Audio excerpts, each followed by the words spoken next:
Welcome to Lifestyle Solopreneur, the community for entrepreneurs who put lifestyle first. Join your host, Flavia Barris, as she interviews successful lifestyle solopreneurs and shares ideas to help you find the perfect balance between lifestyle, business, and self. Flavia is an attorney, marketing expert, and founder of several online academies. She's been featured in major media, including BBC World News, The Wall Street Journal, The New York Post, ESPN Television, and more. Join us for this episode of Lifestyle Solopreneur.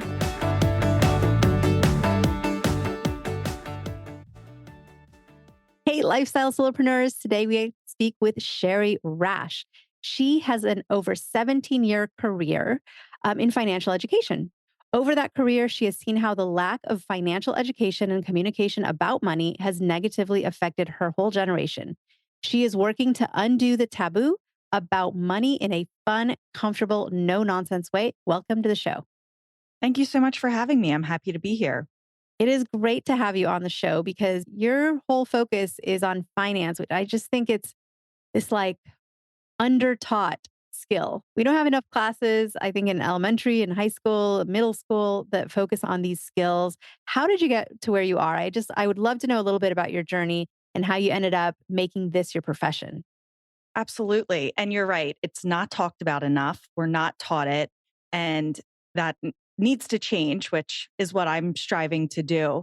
But I originally went to college. I actually graduated with a degree that I'm using. It's not too common nowadays, but I graduated with a finance degree, but I actually started wanting to be a news anchor. I started school wanting to be a journalist. I wanted to be a talking head on TV, and that just wasn't working out. Turns out I'm a very black and white person. And a lot of times in journalism and writing, there could be some gray areas. And my brain just didn't work that way. So I'm like, okay, what am I going to do? Let me jump on over to the business school since that just seemed like a logical place to end up. And I started taking finance classes and I really loved it. And I loved talking about money and solving problems, and it just worked. So when I graduated college, I set out to be a financial advisor. And much to my shock, I was not bringing in all this money to manage for clients. They really didn't trust a 22-year-old fresh out of college with their life savings. So I had a bit of a hard time for about a year or so. And then I was introduced to working behind the scenes and working with advisors with choosing products for their clients and educating advisors. So that's where I spent a long time in my career, was working with different product companies and educating advisors, traveling the country and really being on that side of the business. But I always had that nagging voice in my head saying, Shari, this isn't exactly what you wanted to do. This wasn't what your plan was. So in 2019, I then made the switch and became an advisor. So I went to the other side of the desk. Why is money taboo? So, why do we have this issue where people don't feel comfortable talking about money? And some people do. So, I'm not going to generalize and say nobody ever wants to talk about finances or money or strategies for savings or wealth or any of that. People do, but there's like an uncomfortableness there sometimes in conversations. But where do you think this comes from? Let's dive into kind of the psychology of money for a second. There's always the what are things you don't talk about: religion, sex, money, right? Those are like the three things you're raised not to speak about. And some of those are going by the wayside, but money still seems to be that topic. And I think it's for a couple of reasons. One, if you think about talking about money, most people think, I don't want to tell someone how much money I make or how much money I have. So I'm just going to keep quiet about it. Or you don't feel confident enough in anything that you're going to say about money. So you just, again, keep quiet about it because you're never taught it. So if we're never taught it, we never feel comfortable enough to have an educated conversation about money. And then we always feel like it is wrong to talk about it anyway, because that's what society told us. Then we're still holding on to that and it's breaking, but it's really hard to break that thinking. And what have the consequences been from this sort of lack of discussion and openness and transparency and sharing of information? What has this led to? What are the societal problems today around money? Complete lack of financial education, I think, is the problem.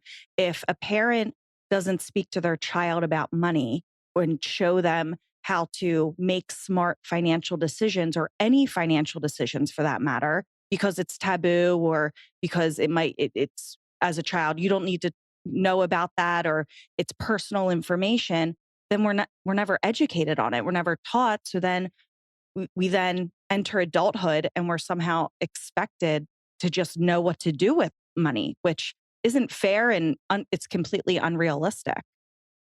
And what are some of the biggest goof ups really that happen when people don't have the right education or background and have never learned what they need to learn about finance? What ends up happening when they reach adulthood? What are some of their big sort of mess ups? It could just be a lack of management, lack of decisions, getting into debt. I remember when I was in college, there were credit card companies giving out t-shirts if you signed up for a credit card. That's crazy. So kids, I know I had friends and classmates that got into credit card debt in college because they signed up for a t-shirt. They didn't understand how a credit card worked, how credit worked. So debt, not saving for retirement. When I speak with my younger clients that are starting their professional lives, I say this sounds crazy, but although you just got your first job, we actually need to start thinking and planning for when you exit your working in general and retirement. So, a lack of planning for retirement, a lack of money management, maybe making some decisions that aren't very smart tax wise. As we get older, our parents are aging and we may receive an inheritance. Well, not understanding what you're receiving and just thinking all money's equal could create a real big tax burden for you. So there's so many things from small mistakes to big goof ups that anyone can experience just from the lack of a conversation, lack of money knowledge, lack of money conversations. And I see this too. In my work, I do a lot with helping people create trusts and write their wills, and I'm an attorney. So I've seen on the other side too, where someone will inherit wealth and they have no idea their parents designated them as the person who would carry on the family business or carry on some real estate investments, whatever it is, and the child inherits and has no idea anything about it because it was never really talked about. So there's also, yeah, I see that this lack of planning and thinking about the future. Maybe as humans, we don't want to think about the future because if we think about the future and we take it out far enough, we're also like anticipating our own demise someday. I don't know about you, but haven't met a person yet who's going to live forever. So no one really wants to think about that. So maybe it's all combined into one. If you just avoid thinking about what might happen to you someday, then you're also not going to think about even a decade from now or 5 years from now because of it's just easier to focus on today or maybe just next week or next month. Right. If it's uncomfortable to think about or you don't feel completely confident in the decision, you just avoid it or procrastinate. It's human nature, right? So if we're not comfortable with talking about money or not confident in what we're doing, it's better. Well, it's there. I'll just keep doing as I'm doing and it'll be okay. It could be better, but it'll at least still be okay.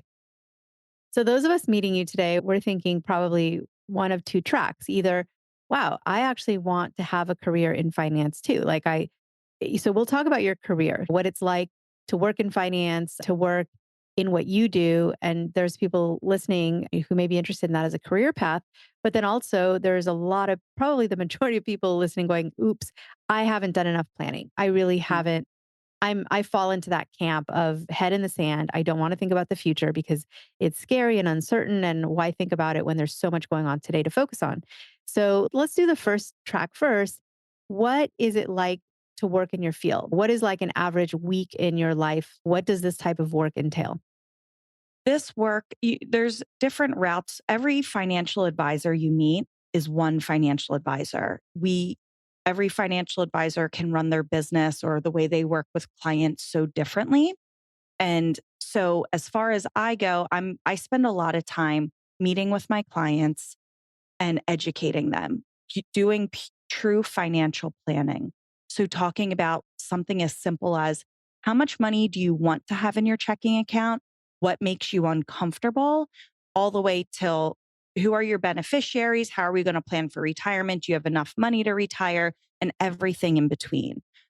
My clients, if they want to buy a house, how much mortgage can I afford? Does this make sense? Pay for my kids' college? Anything with a dollar sign, we are talking about. There are other advisors that deal solely with the investments and they just manage the money, but I'm much more holistic and comprehensive. So a lot of meetings with clients, and I tell my clients this when they join me initially. Some of these meetings, a lot of these meetings will feel like financial therapy. They're sharing things with me that they may have never shared before, their fears with money. There's crying, there's happiness, there's so many feelings that, and it feels good to just be in a place where, okay, I have someone in my corner that's going to help me navigate all this. Because you mentioned before money personality, that is a real thing. And we have to identify it and then navigate it. And especially if we're dealing with a couple, it's very likely there's going to be two different money personalities. So navigating that and understanding it and creating a plan that works. And then I spend a lot of time blogging, podcasting, getting the word out there and trying to educate in a lighthearted, easy to understand way about these money topics that we could easily Google how much should I have in an emergency fund, right? But when you have someone there speaking your language and not making it more complicated than it needs to be and creating something that speaks to you is so much more beneficial than just Googling it. So that's generally what I'm spending my time on. And if someone listening says, I want this exact path, what would they do? Is there any kind of licensing state to state? Is there certification? Is there a kind of education you would need to go for? What does a career path look like from zero to being in this business 100%? Yes, you would first have to affiliate yourself with a broker dealer and or a registered investment advisor, and they would serve as your compliance, your supervision. They're watching everything you do. My firm is called Greenway Wealth Advisory, but I have a whole organization behind me, dotting my I's, crossing my T's, making sure everything is done appropriately, documented, and in my client's best interest. You have to get licenses. I am Series 65, 6, 63 life and health insurance license. So, in order to offer your clients products, you have to have certain licenses in order to act as a investment fiduciary, which means it's a best interest. You have to be Series 65 or 66 certified. So you do have to go through education and testing in order to give advice, receive a fee, or receive compensation. And what kind of hours do people in your career have? Because I'm sure it runs the gamut, right? There's different, you can work part time, full time, independently for an office, remote, not remote. I'm sure it's all over the place. But what would the expectation be if you're going to head into this career of the lifestyle? What is the lifestyle like? My first 14 years of my career, I was traveling the country, waking up in a different city every day, thousands and thousands of miles in the car. And that was fun. I enjoyed it so much. But when I made the switch to having my own business, having my own firm, I said, I can't spend every waking hour doing my job. I have four children. I actually started my firm when my twins, who are now 4, were 2 months old, which was crazy. But I had to have a work life balance. I necessarily did not have that before. So as long as you do and you serve your clients and do what you need to do, you can be as flexible as you want with your hours. I said, I'm never going to have a Monday morning staff meeting ever again. 9 to 5 is just not realistic for me, again, with 4 children and having a life. So finding ways to work smarter. So like I said before, every advisor is different. Every way an advisor works is different. There are some offices that are 9 to 5, but then there's others where I will work during the day, but then my clock has to stop at 2:30 because that's when 3 out of 4 of my kids get off the bus. And then I'm taking a break and doing all of the activities. And then I'm having night meetings with my clients. And clients also prefer that because we're on Zoom. It's at their leisure, their schedule. They don't have to drive to an office. So I made it a point to be true to myself and be I want to have flexibility. I need to be there for my kids. And I also need to serve my clients in a way that works for them as well.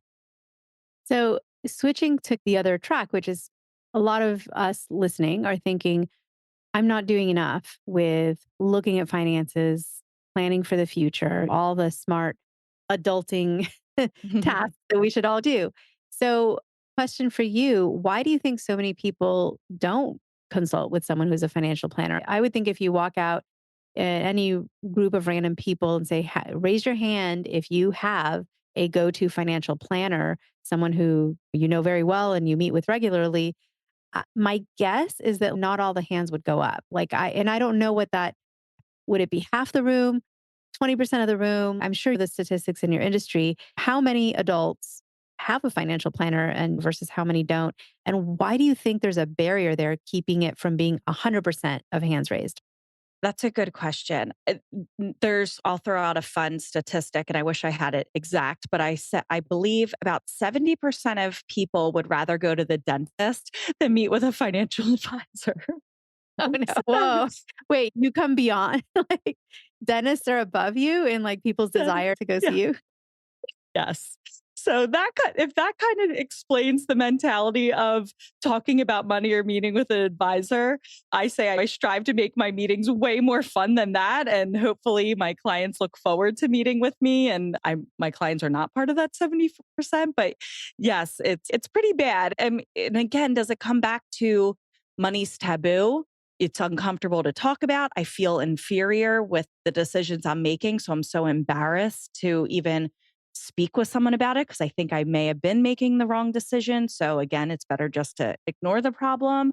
Many advisors are a certain demographic, so old white guys. So is that intimidating for a young 26-year-old woman to speak with someone that feels like her father and maybe being talked down to or feeling inferior? There's so many things to it that as to why more people maybe they feel like I could just do this myself. So why do I need to pay someone to do this for me? Where on average, working with a financial advisor adds about 4% in additional value each year to your investment portfolio alone. So the numbers are there to support why it works. It pays off to work with a financial advisor. I think it might just come down to intimidation, not necessarily seeing the value. Money is also in working with a financial advisor, it's not, you can't touch it, you can't hold it, right? It's intangible. So it might also be hard to feel the value that you're getting or you would get if you worked with an advisor. And speaking of value, so I'm sure there's people who think, wow, having a person who is my financial advisor, that feels like it's something maybe trust fund babies do, or maybe Mhm. celebrities or people like CEOs of companies who make hundreds of thousands of dollars a year. And I'm just a normal person. I have a job. Yeah. I'm not, wouldn't consider myself that upper wealth bracket. So what do you say to people like that who think it's just too expensive and it's probably not for them because they don't have enough to manage? Well, they're like, why do I need someone to help me manage my money when there's just enough there to pay the bills and there's not leftover money to manage? If you're Googling money questions or if you have any money questions, you need an advisor, but you need to make sure that person is actually providing you advice, not just someone that is going to manage your money, quote unquote, or won't even speak to you if you don't have investable assets. So I actually created a program and it's really for anyone, but it's designed for that person I don't know, do I need an advisor? What? And it goes through 10 items that every single person has questions on, whether you're 26 years old or whether you're 66 years old, from how much should I have in my checking account? How much should I have in my savings account? Emergency fund. What's the difference between a slush fund, a raining day fund, an emergency fund? How much life insurance should I have? We navigate your employer benefits. So making sure you're set up appropriately that way, saving tax efficiently. It's all the basic stuff that, again, no one talks to you about. No one talks to us about it. But then once you have those items buttoned up, your confidence starts to build. We go through spending. I don't like the word budget. I like spending strategy much better. So we create a spending strategy to find ways of where can we save? What are items that we necessarily don't need to spend money on? And I'm not talking about the $5 cup of coffee. I hate that advice that's given out. I'm talking about bigger, Don't take my bigger coffee. items. No way. I say that could be the one spot of happiness in someone's whole day is getting their cup of coffee in the morning. Why would I take that away from you? So you'll never hear that advice from me. But once you do these things to build a foundation, and the program's called Financial Foundations, and you build this foundation in order to create wealth, because it's really hard. You can't build a house without a solid foundation, right? We can't feel financially secure if we don't have a solid foundation. This has been, I don't know about, I can't speak for everybody, but for me personally, it's just always such a good reminder. Like, it's like having a garden. You can't, even if you like started it and planted the seeds, you can't just walk away, leave it alone. Like, it needs to That's be right. tended to. We need to, and money's the same way. Like, you plant your seeds, maybe you bought some stocks or whatever, but we have to revisit our finances from time to just optimize, to life changes, our goals change. That's for sure. I know goals I had back in the day just aren't goals anymore. And then I have new Yes. goals. And so we change, our families change, our income changes, right? There's so much. And I love the idea that you're there to guide, support, educate. I think it's great. I think what you do is just a great service in the world. Thank you for all that you do. So we have a great resource for all listeners because our guests, I feel, are just the most amazing entrepreneurs out there. We just have people from all walks of life, all career paths. I can't even name on both hands, like the number of just professions that we've had represented on our show. But what we are doing now is we are having all guests submit something, some sort of a gift to listeners, something that there's no cost for, that will be helpful to everybody's lives so that we can all help each other and we can all share resources and just work together to make everybody's life a better place. So it is at podcastguestgift.com. So that's where we are putting all of this kind of treasury of free resources from guests. So podcastguestgift.com, all one word, podcastguestgift.com. And I invite you to add something to that treasury. So we would love to have you place something there that would be helpful for people in this goal of all of us tending to our finances better. I'd love that. Absolutely. Amazing. So it's been great to have you on the show. I welcome everybody to learn more about you. Where can people find you? What is your website address where they can go directly to learn more about you? My website is greenwaywealthadvisory.com. And I'm also on Twitter and Instagram and Facebook at Money Chic with Shari. Money Chic with Shari. I love it, love it, love it. I love the word chic, by the way. I just think it's one of those words that sounds exactly like what it means. It was great to have you. I think you're just an amazing person for what you're doing out there to help us all grow in our wealth and also preserve our wealth and secure our future, really. So thank you so much for being on the show and for everything you do. Thank you.